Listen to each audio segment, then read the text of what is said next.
Bonjour à toutes et à tous et bienvenue sur ma vidéo YouTube. Aujourd'hui on se retrouve pour parler des inventions françaises.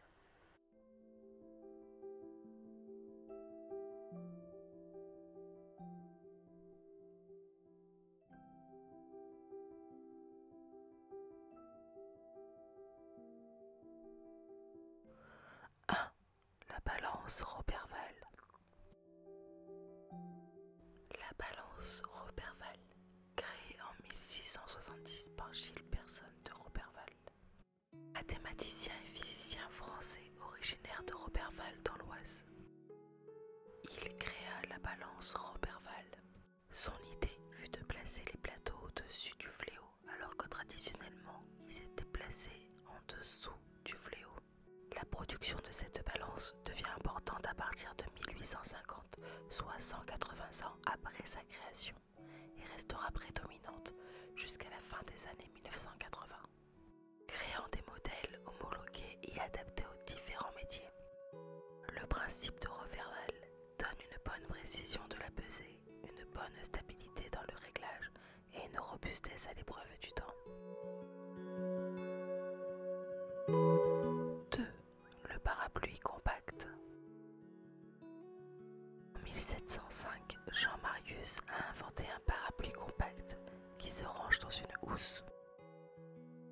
Il le présenta à Louis XIV qui fut ravi de cette nouvelle invention, si bien qu'il donna l'exclusivité de la vente de parapluies en France à Jean Marius pour une durée de 5 ans. Bien que l'origine du parapluie est très lointaine, puisque sa création remonte à environ 4000 ans. De nos jours, la majorité des parapluies que nous utilisons sont des parapluies pliables. 3. L'allumette moderne. En 1805, Jean-Joseph Louis Chancel, étudiant en pharmacie, invente l'allumette oxygénée. Le procédé est peu pratique. Pour s'enflammer, l'allumette devait être trempée dans une fiole d'acide sulfurique. De plus, l'humidité rendait rapidement les allumettes et l'acide inopérant. En 1827, John Walker invente une allumette à tige de bois à friction sur papier de verre. Il produit et vend lui-même ses allumettes jusqu'en 1829. En 1831, Charles Sauria invente l'allumette pyrogène qui s'enflamme sur toute surface rugueuse. À partir de 1835, l'industrie de l'allumette se développe rapidement. En 1847, Joseph Toussaint Cosmy fonde à Marseille une fabrique d'allumettes qui fera fortune. L'allumette moderne était née.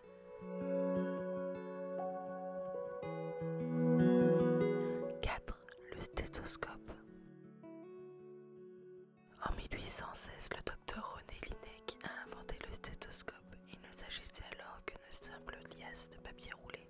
L'objectif est de permettre d'amplifier le son du rythme cardiaque car il consultait une patiente de forte corpulence dont la poitrine atténuait le bruit du cœur. Puis cette idée, en observant quelques minutes plus tôt des enfants jouant avec des aiguilles sur une poutre en chêne. Un enfant était à une extrémité et piquait le bois de son aiguille. Le second, à l'autre extrémité, devait deviner combien de fois le bois avait été frappé en accolant son oreille sur la poutre.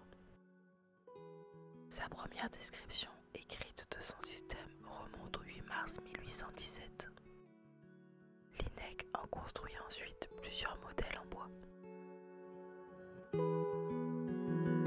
5. Le taille-crayon. En 1828, le mathématicien parisien Bernard Lassimone a déposé un brevet pour son invention du taille-crayon. Il utilisait de petites limes métalliques inclinées à 90 degrés dans un bloc de bois capable de crépir, gratter et broyer le bois de crayon pour en créer une pointe. Bien que c'était le premier taille-crayon mécanique, il n'était ni beaucoup plus rapide ni moins fastidieux que de travailler qu'un couteau.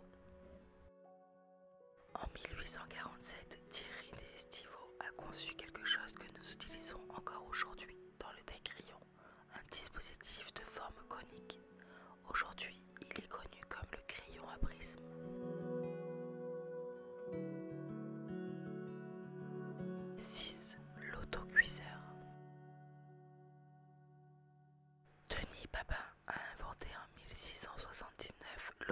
téléviseur. Il s'agissait d'un cylindre de fond étroit sur lequel un couvercle est maintenu en pression grâce à des vis et que l'on remplit d'eau aux 2/3 avant de le placer sur le feu. À l'intérieur de ce cylindre, on place le pot, un second cylindre en métal fermé en bas, également muni d'un couvercle dans lequel on met les aliments ou les matières à tester. L'eau se charge peu à peu en vapeur, la pression et la température montent jusqu'à atteindre la valeur de la pression fixée par la position du poids sur la tige de la soupape de sûreté. Celle-ci, installée sur le couvercle, permet d'éviter une explosion. 7. La boîte de conserve. En 1810, Nicolas Appert a inventé la boîte de conserve en mettant au point une méthode de conservation des aliments en les mettant à la chaleur dans des contenants hermétiques et stériles. Exemple, bouteille en verre, puis boîte métallique en fer blanc. C'est une révolution pour la conserve des légumes et la possibilité pour les personnes loin des marchandises fraîches de manger plus équilibré, une invention qui s'avère utile tant sur les bateaux que pour les soldats des tranchées. 8. La carte à puce. En 1974, Roland Moreno a inventé la carte à puce. Cette technologie a débouché sur une multitude d'objets high-tech indispensables dans notre vie quotidienne. En voici quelques exemples. La carte bancaire, la carte vitale, la carte SIM pour les téléphones portables, le passeport biométrique, le pass Navigo et tant d'autres. L'invention de la carte à puce avant qu'elle n'entre dans le domaine public en 1998 aura rapporté à Innovatron, sa société, plusieurs millions d'euros.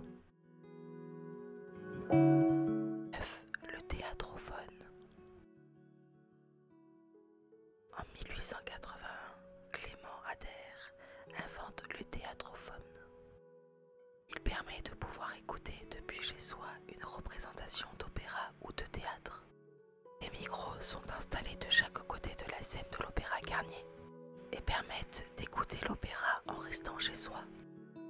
Il s'agit de microphones carbone à simple phase, une technologie ancienne qui ne permettait pas un très bon rendu acoustique et musical.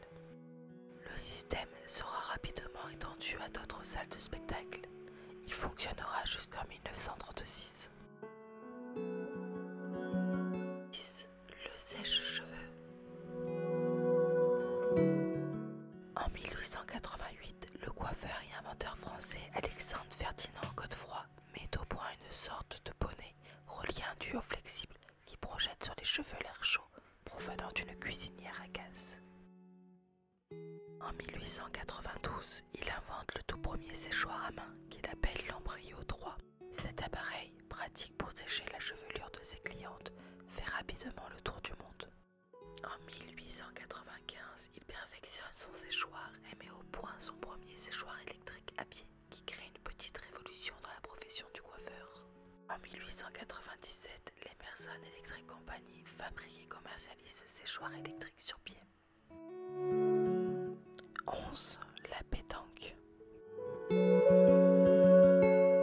Le jeu provençal donnera naissance à la pétanque en 1907 à La Ciotat où un champion de jeu provençal, Jules Hugues, gêné par ses rhumatismes, décide de ne pas faire les 3 pas d'élan et joue dans un cercle à rapprocher ses boules du cochonnet à une distance de 6 mètres.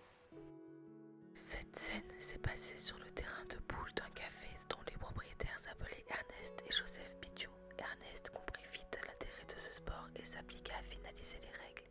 Il faudra néanmoins attendre le premier concours officiel à La Ciotat en 1910 pour que le mot soit officialisé. 12. Le croque-monsieur. En 1910, dans l'une des brasseries du boulevard de Capucine, Michel Lunarquin, un bistrotier qui manquait de pain pour faire ses sandwichs du jour, aurait alors décidé d'utiliser du pain de mie légèrement cuit pour garder le croquant d'une baguette. Il aurait ensuite répondu en blaguant à ses clients qu'il interrogeait sur l'origine du jambon, qu'il s'agissait de viande humaine. De la viande de monsieur, aurait-il dit, une boutade devenue mythique alors qu'il inscrivait le croque-monsieur à la carte de son menu dès le lendemain.